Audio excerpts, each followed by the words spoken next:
Salut les bouseux. Pour aujourd'hui, on va parler d'un argument que l'on oppose très fréquemment lorsqu'il s'agit de dénoncer le sexisme, ces hommes qui meurent à la guerre. Ce fait, toujours présenté par des hommes qui ne sont pas morts à la guerre, est censé être un contre-argument pour prouver que les hommes aussi souffrent et que c'est pas juste. Mais bon, nous, les hommes, on se plaint pas, hein, sauf quand il s'agit de faire taire celles et ceux qui trouvent ça un peu con et soumis de subir sans broncher. Nous n'avons pas tous l'âme d'un militaire. Je t'admire, j'adore ton honnêteté. Tu sais que je t'aime bien, tu viens chez moi quand tu veux et tu baises ma frangine. Espèce de sac à foutre. Sans le moindre rapport instant promo, je vous informe que Jacotte a sorti une nouvelle vidéo sur l'humiliation par la violence symbolique. Elle nous parle d'idéologie dominante et de capital symbolique pour légitimer la hiérarchie sociale. C'est du bon sujet avec du bon travail de synthèse, de montage et de mise en scène, donc allez voir. Mais revenons à notre sujet. Tout d'abord, faisons un effort d'imagination et admettons que les personnes présentant l'argument des hommes qui meurent à la guerre sont de bonne foi. C'est difficile à admettre car cela consiste à supposer qu'ils ignorent totalement que pendant longtemps, les femmes n'avaient juste pas le droit de s'engager dans l'armée comme soldats. Un droit qui leur était refusé par les hommes détenant le pouvoir, des hommes qui aujourd'hui se plaignent d'avoir par le passé refusé un droit aux femmes. C'est un peu prendre les gens pour des connes. Imaginez des bourgeois qui se plaignent de prendre des risques en étant patrons, alors qu'en même temps ils laissent aucun pouvoir à leurs employés. Ça serait hypocrite. Qui a dit ça? Qui est le tordu qui a dit ça? Quelle est l'infecte petite folle perdue, l'espèce d'enculé de communiste qui vient de signer son arrêt de mort? De plus, pour admettre que l'argument est de bonne foi, il faudrait aussi supposer que les personnes l'avançant ignorent que si ce sont majoritairement des hommes qui meurent à la guerre, cela signifie aussi que ce sont majoritairement des hommes qui les tuent. Donc faire chier les féministes avec ça, c'est un petit peu se tirer une balle dans le pied, et c'est une manie. En effet, c'est pareil avec les homicides ou les accidents de voiture. Certes, les hommes en sont les premières victimes, mais aussi les premiers responsables. Comme d'habitude, si tu t'interroges sur les causes des problèmes des hommes et que tu trouves d'autres hommes, faudrait voir à te poser des questions sur ta masculinité. Peut-être que vanter la violence et la domination parce que conduire bourré à 160 sur l'autoroute, ça fait grossir les couilles, alors qu'en fait, ça a plutôt tendance à réduire ton espérance de vie et augmenter tes séjours en prison, mon gars. Après que les gros beaufs virilistes meurent avant les autres, ça me dérangerait pas s'ils emportaient pas des passagers avec eux. Car la guerre, ce sont aussi des bombardements de civils et des viols de masse dans les territoires conquis. Quoi de mieux pour motiver un soldat que de lui faire espérer qu'il pourra violer les femmes du camp d'en face? Quoi qu'il en soit, si l'argument est honnête, si vraiment vous trouvez injuste que les hommes meurent plus à la guerre que les femmes, il y a deux solutions. La première, la plus mesurée, c'est d'être favorable à la mixité femmes-hommes dans l'armée. Cela résout simplement l'injustice des sacrifices masculins. Il n'y a pas de raison que les femmes ignorent le plaisir de tirer sur les prolétaires du camp d'en face pour défendre les intérêts de nos dirigeants. La seconde solution, plus radicale, c'est d'être pacifiste. La guerre, ça craint, ça pue, ça tue, ça détruit. La guerre n'a rien d'honorable ni de nécessaire. Elle nous divise dans un massacre de gens qui ne se connaissent pas au profit de gens qui se connaissent mais ne se massacrent pas. Paul Valéry. I understood that reference. Pourtant, il s'avère que les personnes relevant la mort des hommes à la guerre ne sont pas favorables à la mixité et sont encore moins pacifistes.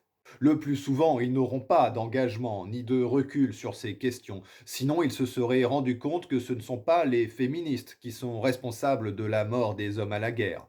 Non, il s'agit toujours d'une pirouette rhétorique connue sous l'appellation de whataboutisme, consistant à répondre à un problème en évoquant un problème différent. C'est une diversion similaire à certains ad hominem. Dans d'autres cas, il s'agira même d'un procès d'intention. Ils accuseront alors les féministes de ne pas dénoncer cette inégalité parce que ça les arrangerait que ce soit les hommes qui fassent le sale boulot. Cela consiste à ne pas prendre en compte que les féministes en général sont aussi antimilitaristes et de plus, c'est hypocrite car s'ils sont victimes de cette inégalité, alors pourquoi la dénoncent-ils uniquement comme pirouette rhétorique? Eh bien, parce qu'en réalité, la situation leur convient très bien. Que les hommes meurent à la guerre n'est que l'effet pervers de leur position de force, au même titre qu'un homme qui se casse le dos à l'usine pendant que sa femme reste pépouse à se casser le dos à la maison. Il n'est pas en train de se sacrifier pour sa famille car il possède le pouvoir matériel au détriment de son épouse. En réalité, ils n'en ont rien à foutre des hommes qui meurent à la guerre, sinon ils seraient cohérents et iraient plutôt emmerder les hommes qui veulent les voir mourir à la guerre.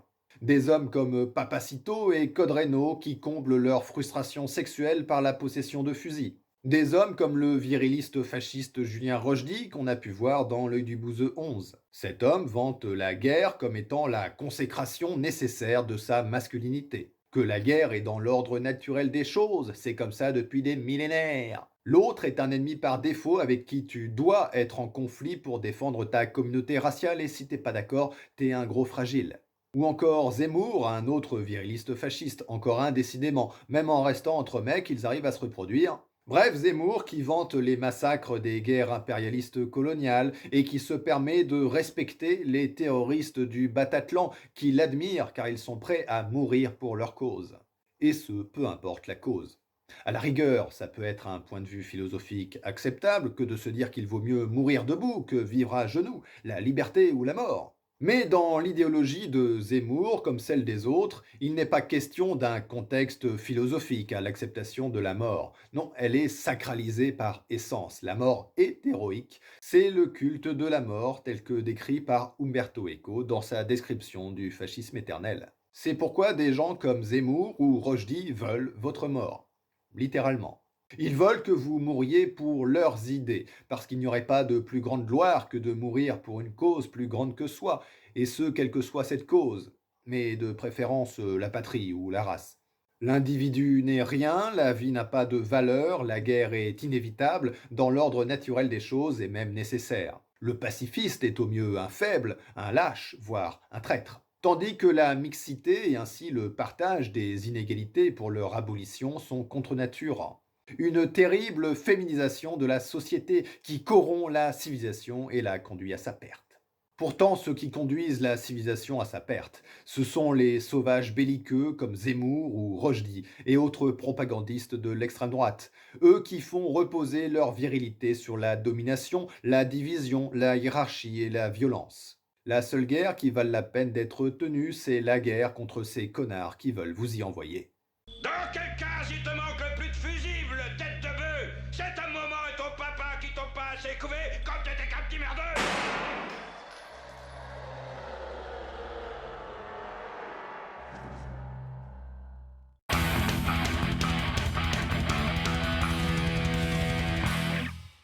Et nous passons à la deuxième partie de notre émission pour prendre l'appel des auditeurs. Allô? Ouais, c'est n'importe quoi, qu'est-ce que tu dis? Parce que les femmes, il faut les protéger, c'est pour le bien du peuple. Parce que ce sont les femmes qui font les enfants, alors faut les garder à l'abri pour qu'elles fassent des enfants. C'est la loi naturelle d'abord. Nous sommes dans une société monogame, n'est-ce pas? C'est-à-dire, C'est-à-dire que nous formons des couples de deux personnes.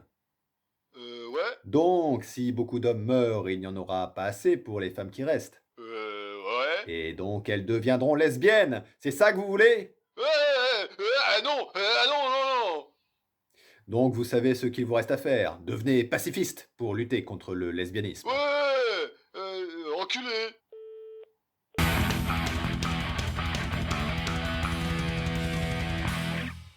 Notre émission est désormais terminée, j'espère qu'elle vous a plu. Si c'est le cas, n'hésitez pas à le préciser dans les commentaires. Vous pouvez me soutenir sur Utip et me suivre sur les réseaux sociaux, les liens sont dans la description.